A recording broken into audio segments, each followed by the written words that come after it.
Hi everyone, it's Joe here from Lawn Solutions Australia and welcome to this episode of Turf Talk, where today I'm joined by someone who has a very important role to play in our industry, Dan Docherty, who's the Business Manager for Ornamentals and the Consumer Garden for Syngenta. Welcome, Dan. Thank you. Good to be here. So if you don't know a lot about Syngenta and you're listening to this, I'll suggest you go back and listen to a podcast we've done with Paul Jackson, who does a deep dive into the Syngenta company and the global behemoth that it actually is. But primarily, what's your role, Dan, within Syngenta and within the turf industry? My current role with Syngenta, which I've been in for now coming up for 2 years, is to build an ornamentals business for Syngenta across Australia and New Zealand as part of my role.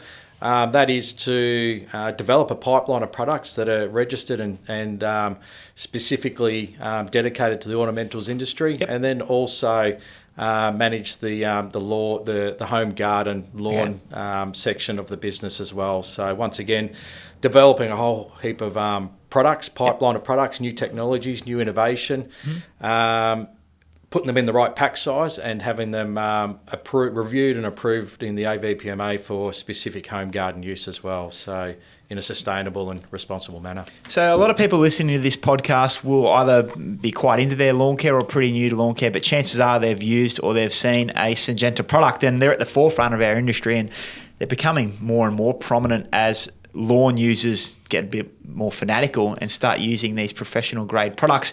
You mentioned the word to me, prosumer. Tell us a little bit about that word and how it fits into the lawn care industry at the moment. Yeah, well, it's a internal term or name that we've given the lawn fanatics market category or market segment. So essentially, it is consumers that want to use professional products. Yep. So they're researching and seeing what the golf course superintendents are using, the stadium managers are using.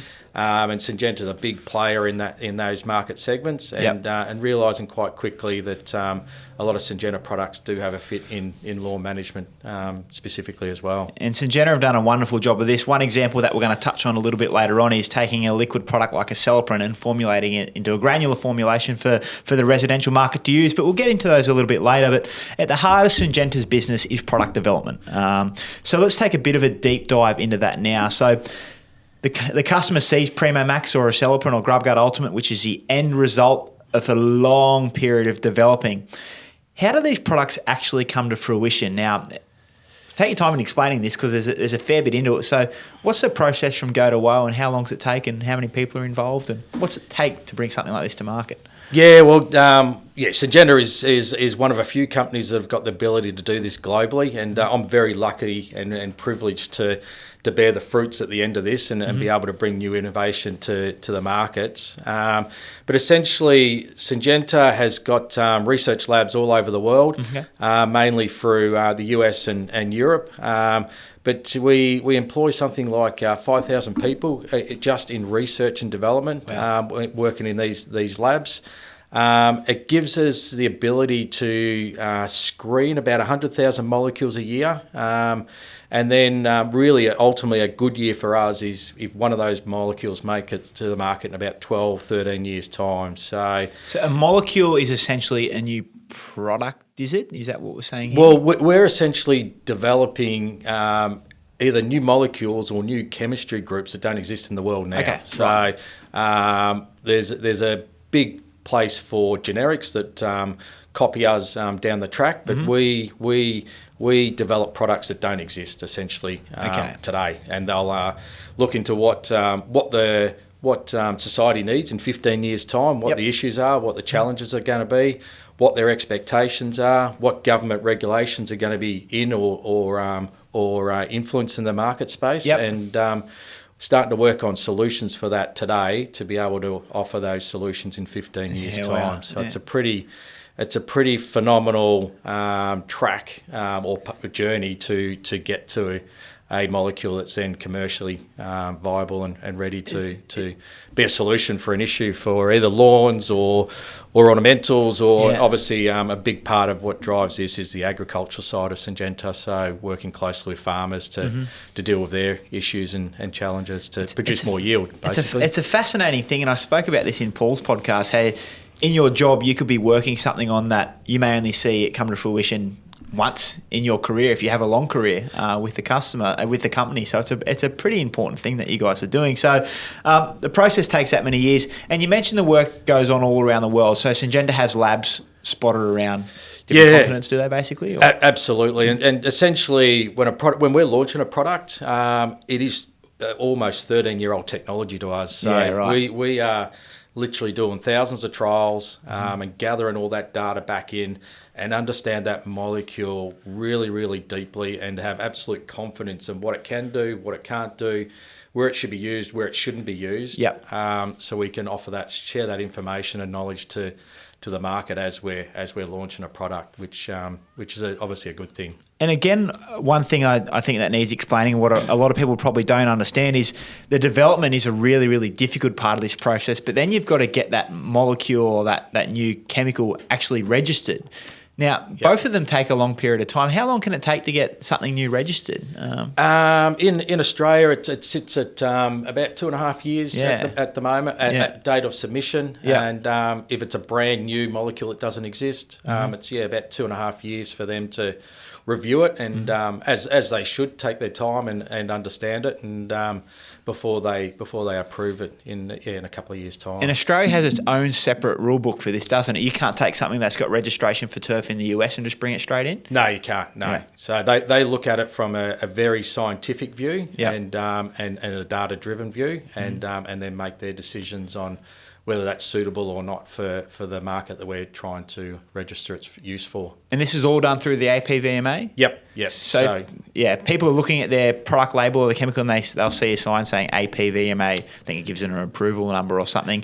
Yep. All these products must go through that process to get registered. Absolutely. And then that label that goes on the container is essentially a legal document that needs to be adhered to and followed to. So because the approval is given as long as under the understanding that product will be used according to that label. Use it at label rates. You cannot tell people enough. Again, I say this on a number of podcast episodes, but just have a look at what Dan's just said, the amount of time and money that's gone spent to make sure that label's right. Follow the damn label. Yeah, and one of the things we do is, obviously, as we're bringing products to market, we will trial it at 1 litre, 2 litres, 3 litres, 4 litres, double the rates, and we know very accurately what the ideal, most economical rate is, and that's what we'll register it for. And there is no benefit in going above the label rate. That rate that we've submitted into the AVPMA and then they approve is the absolute ideal rate for best control of whatever you're trying to control, whether it's disease, weeds, insects. And there's no value in going above that label rate. That's a really, really important point. People think it's going to work better or faster or anything like that. These people have put the work in, so you don't have to do that. 100%. Have you had much involvement in the research side of things? Have you been able to experience this on a lab sort of basis yet, have you? Or Not personally, no. But I do work closely with our regulatory manager and our tech manager. So our tech manager, I work very closely with her in regards to design and protocols and what AIs or molecules I want to zero in on, and I think will be of value to not only Syngenta business but our customers in sort of 5 to 7 years' time. So I get a scope of what's happening globally, and then I cherry pick what I think is the ideal, potentially fungicide or insecticide or herbicide. Or we're obviously moving very fastly and very heavily into the biostimulant space and biocontrol space globally, which is another great thing for the markets we operate in. So I sort of generally see them at about 5-year mark of that 13 years and zero in, and then we do local trial work to gather our data to then submit into the Australian regulatory body, which is usually about 3 years. And then we wait 2 years for approval, and then we're in the market around that year 13. So you can always trust these products have been tried and tested, because you just have to listen to what Dan's just said. So much work has gone into this, and I just want to zero in on a couple of products now that people are going to be very familiar with, or if they're not, they probably should be, in my opinion. And I said before, Syngenta's a massive name in the global turf industry, and people listening to this would be very familiar with your brand and your label on the product. products. But the first of the two products Syngenta products I want to focus on is Primo Maxx. Now, Primo Maxx is a plant growth regulator, or a PGR, as people will commonly know them. And if you're in the sports or the commercial turf industry, chances are you've been playing around with PGRs for a number of years now, but they've just recently surfaced in the residential marketplace. So for people that don't know, do you just want to go over quickly what a PGR is, or what Primo Maxx is, and what it can do for people? Yeah, well, specifically Primo Maxx, as you said, majority of fine turf managers use this product on either golf course greens or stadium sports fields and the like. So its main purpose is to put it out on your lawn or your turf, and essentially it starts to drive the turf to produce a lot of energy and resources and put that into the root system rather than growing leaf that we end up mowing off on a daily or weekly basis. So what then happens is the root system essentially becomes stronger, deeper, more robust. So then the plant becomes more drought tolerant, more wear tolerant, more shade tolerant, and starts to hold up a lot more stronger against disease and insects and the like. So. And then the reduction in mowing is a side effect almost. So essentially the plant becomes a stronger, healthier plant with a little bit less mowing because the energy is going into the root system rather than leaves. So it's a really good point you make there. People often see this as just something that makes them mow less, but that's not even really a primary benefit, is it? No, and the professional turf managers are essentially using it more so to. What it also then does is fines the leaf up, and it makes it a denser looking, better looking plant that holds its colour even more. So it actually makes the turf a better looking plant, and less thatch accumulation, so less renovations required, which is important for turf managers again when they're renovating the surfaces. Are out of play for a couple of weeks. So to reduce that amount of renovations per year is important to them. But yeah, it's a great product to just essentially make your lawn look tighter, denser, and with less inputs. We get the question all the time is, how do I get my lawn to look like my local golf club? And instead of telling him to hire 4 greenkeepers and mow it 4 times a week, then Primo Maxx is generally an answer, or PGRs generically are generally an answer to that. So in my opinion, I say this to people regularly, I still think it's the most undervalued or underutilised product in domestic turf management. Like, it does so many wonderful things that you've mentioned. I know, like, let's take Tiff Tough customers, for example. The two biggest, I guess you'll say, issues with Tiff Tough or couch grass in general is it can produce thatch over a period of time, and it produces seed head. Primo Maxx can actually cut down the seed head right back as well, can't it, as well as reducing thatch? Yeah, absolutely. Good pick up. Yeah, it around that spring, well, not too far from now, the couch will start to throw its seed head up, and absolutely Primo will significantly reduce that seed head for that 4, 6, 8 weeks that it wants to throw the seed head up, but it absolutely works best, most powerful on your warm season varieties, whether it's couch, kikuyu or buffalo. Just tightens that leaf up and just makes it a better looking surface. And if you haven't already, I'd suggest you give it a crack, because most people that use, we'll say generically PGRs, most people that use PGRs, Primo Maxx is a type of PGR, very rarely go back. I know fortunate enough to, with technology, have a robot mower that mows my lawn, but it leaves about a 500 mil strip around the outside, and I used to have to mow and put a push mower around that every week, and you use Primo Maxx and it makes you do it once every 4 or 5 weeks. So it really is a wonderful product. But if I'm a residential lawn care user and I want to get into it, is there a couple of things I need to be wary of before using plant growth regulators? Or Absolutely. Well, a couple of things to consider. Really, you want to get your turf or your lawn looking good, getting it into that shape and form that you want to just keep it as that. So give them a couple of fertilisers, get them back to recovery, and then Primo goes on there. And then apply it to a healthy lawn. Apply it to a healthy lawn. So, and then it'll make your lawn look that extra 5-10% better with less work. So just study the label or reach out to the Lawn Solutions team, and because it is quite a varied rate. That's varies between turf species and time of year. So cut height as well? No, it can go pretty much on any cut height from 3 mil greens to 30, 40 mil plus sort of thing. So even onto horse racing tracks and the like. So it doesn't really necessarily affect cut height. One thing I will say if you're going to do it is you have to calibrate your sprayer. So this is mils per metre, not mils per litre. So what that means is I think they're 20 to 30 mils per 100 square metres. The labels. As a middle rate, yeah. Somewhere in there. So what you have to do then is you have to work out how much water you actually use over 100 square metres, and without going into too much detail now, Syngenta have a great tool.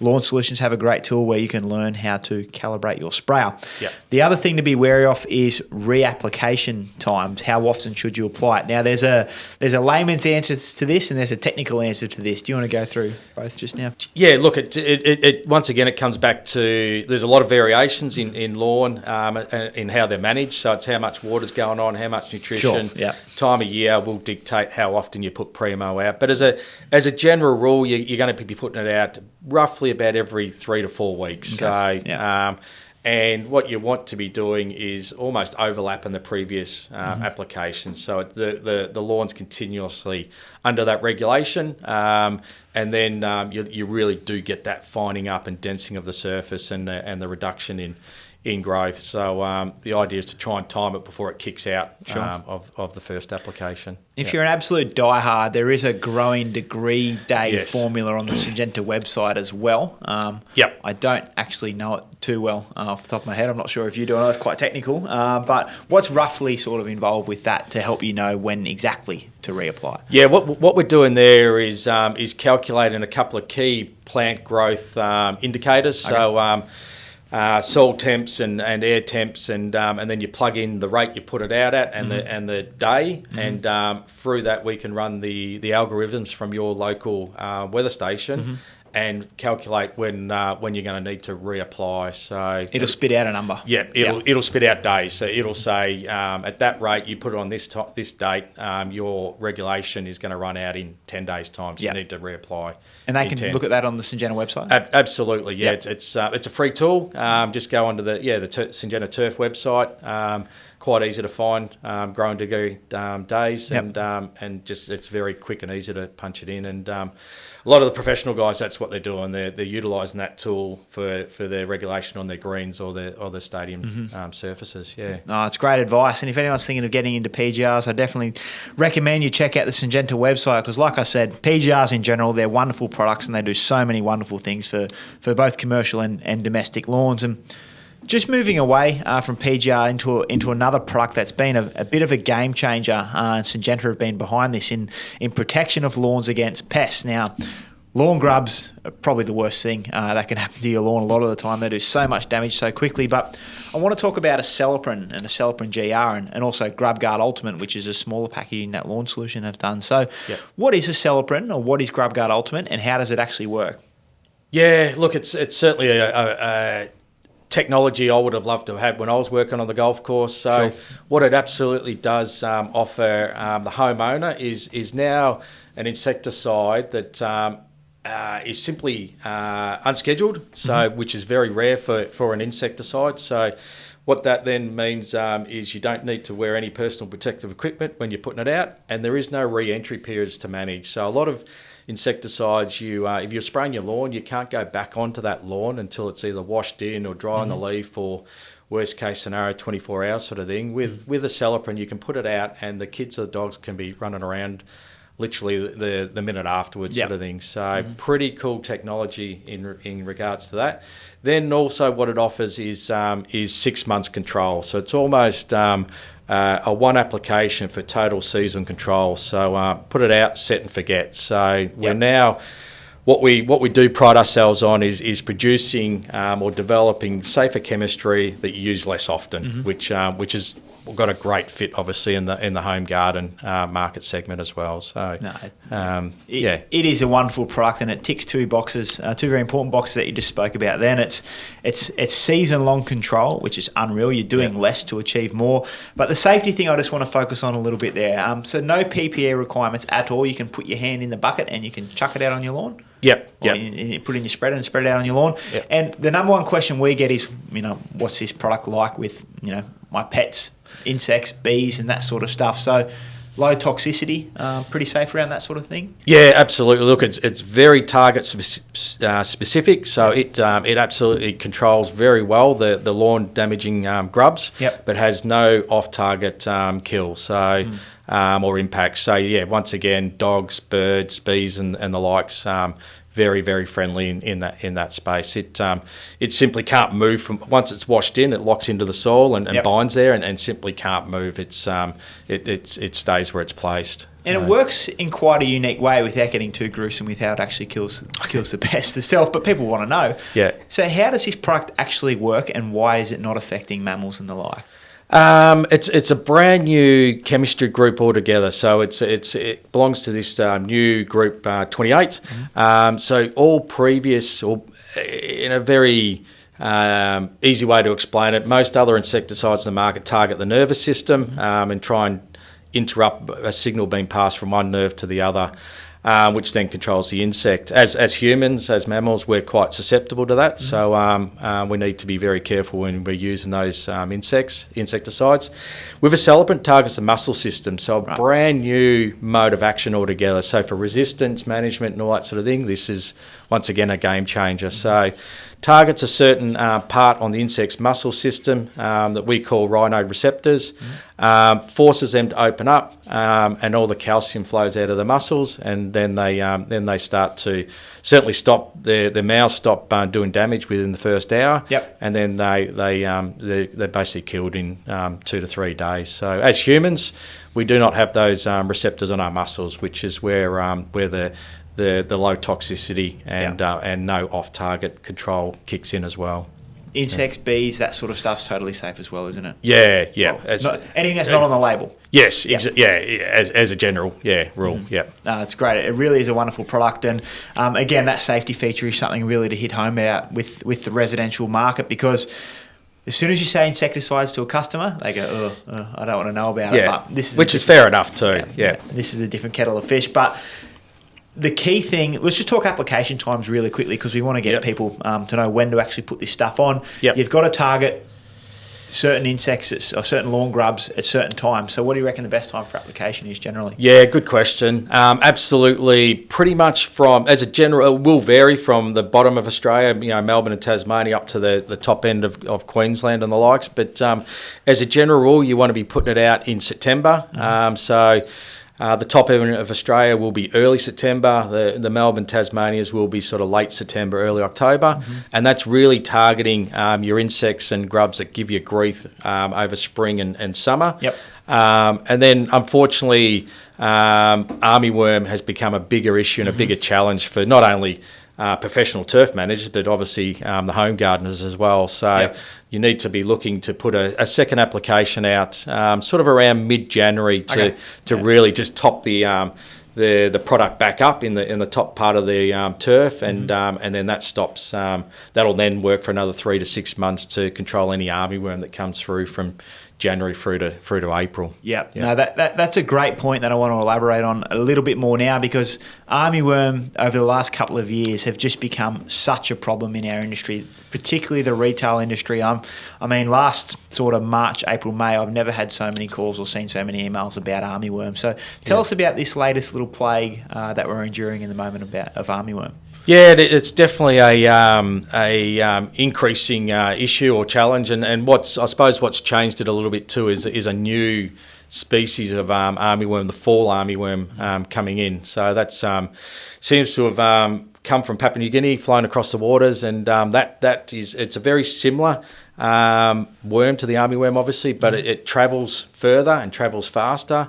And unfortunately, it's hungrier. So it chomps away at your green material, whether it's a crop that the farmer's growing or your lawn. So it does a lot more damage quicker, and it can travel quicker and further as well. So it's just up the ante as far as the armyworm and fall armyworm damage that we receive on our lawns and turf. And the worst bit is it's called fall armyworm. Fall's obviously the American term for autumn. So they generally come around autumn, but depending where you are, they can be a little bit early. So they're damaging your lawn just before it goes into dormancy Yeah. when you're in the cooler climates, which is a problem. So Yeah. the only way you can really stop them, because they come so quickly, is by preventative measures like Acelepryn. Yeah, fortunately with Acelepryn, these pests are incredibly sensitive to the active ingredient being chlorantraniliprole, so they really almost have to only just sniff this, and it controls them very quickly and very effectively. So, so that is one bonus with the Acelepryn. It's just the one application in January, even at the lower rate, we'll control these for the next 3 to 4 months. Absolutely. Yeah, we did a podcast not too long ago about some of the best lawn tips, lawn solutions that we can give to people, and utilising technology was almost my number one. And this is a prime example of that. Instead of trying to sort the problem out once it's happened, which is near impossible because they come so quickly, prevent it. I say to customers, it's insurance against armyworm in a lot of ways, isn't it? Yeah, and as you said, it's almost a set and forget. Put it out in January, and the last thing you want is your lawn to be going backwards in March or April, and then you go into winter dormancy and you've got to look at an average lawn until October, until it starts to warm up and improve again. So to avoid that, Acelepryn goes down mid to late January, and then you take care of that issue for sure. That's awesome advice. And again, if you're listening to this and you're a residential lawn user, it's definitely something you should be considering, because this armyworm problem isn't going to go away anytime soon. No. From what we've seen, moving away from Acelepryn or GrubGuard Ultimate. GrubGuard Ultimate is the same product as Acelepryn GR, Absolutely. just in a smaller, residentially friendly package, I guess you'd call it. But I just want to touch on a few other things before we wrap this up. One product that it's not turf related, so obviously we don't sell it, or it's not prevalent in the turf industry, but it's a product called Trimmit, and it's garden related. And we learned a little bit about this recently, and we think it's pretty cool. You go into a bit of detail about Trimmit and what it can do for people as well. Yeah. Thanks for raising. It's a product that we're going to have available to the home gardener in the next month or two. It's got a really good fit. So no one in my head, I got hedges at home and plants at home that I'd. Before this was trimming up certainly every 6-8 weeks through spring, summer and autumn. No one likes trimming. It's a bit of especially as we get older, a bit of a back-breaking exercise, and especially if you've got to go up ladders and down ladders, there's a risk there to that as well. Yep. What this product does is it's almost like the Primo equivalent of turf, but into hedges and plants. So you put this into the root system. The roots take it up, moves to the growing tips of the hedges and plants, and it stops the elongation happening at the growing tips. So essentially, it then makes the plant a tighter, knitter, denser looking plant. If it's a flowering hedge, it will flower more and longer. Becomes a little bit more drought tolerant, holds its colour. But the biggest benefit is if you put this, get your hedge looking how you want it to look, trim it up. This goes in the ground in sort of late September, early October.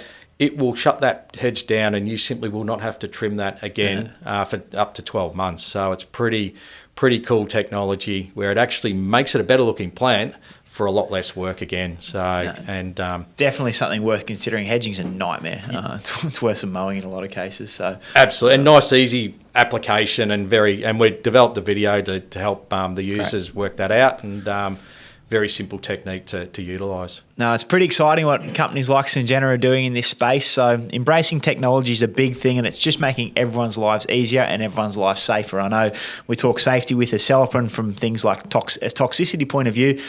Products like Trimmit that you mentioned, you don't want to be climbing up ladders and doing hedging when you're getting older, for example. So products like this have wonderful, wonderful safety benefits. And that's a great overview of Syngenta's research, and also a couple of key products for the home lawn garden user specifically, but also have some application in the commercial world. But just as we cap off, just want to talk a little bit about yourself and how you came to be where you are today. So what's your career journey been like? Are you out of the golf in Australia? Or? Yeah, I am. Yeah. So I suppose like a lot of young kids, I obviously completed year 12, but didn't necessarily get the marks I should have, and I was hoping for to go to uni. So, and my parents being hardline Scottish parents, they said there's no way you're sitting at home, so go and get a job. So I love playing golf, and I was probably playing too much golf for year 12, and so I thought I'll go and get a job on a golf course. So, did an apprenticeship in turf management for the 4 years. Yep.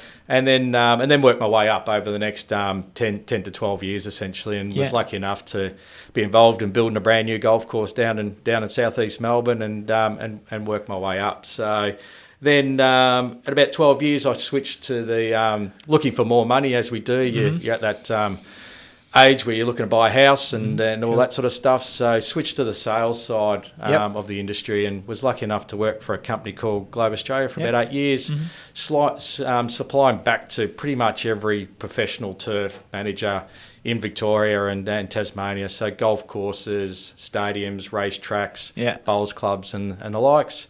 And then after 8 years, I was looking for my next challenge and getting out of my comfort zone, and was lucky enough to get the job at Syngenta as their state manager for the turf business in Victoria, South Australia, WA and Tassie. And then moved into a national role. And then, like I said, about 2 years ago, I've been given the job as a business manager to develop a business for them in ornamentals and this lawn fanatics market segment as well over Australia and New Zealand. So gone a full circle almost, and from being on the tools to now I'm bringing new tools through and new innovation for those professional people and the home gardeners as well to utilise. I love this path that people like you have taken, because it gives us so much trust that the people who are developing these products or working on these products now have been right through the process of looking after grass at a high level. I think it's a pretty important part of what you're doing now. I bet it helps you.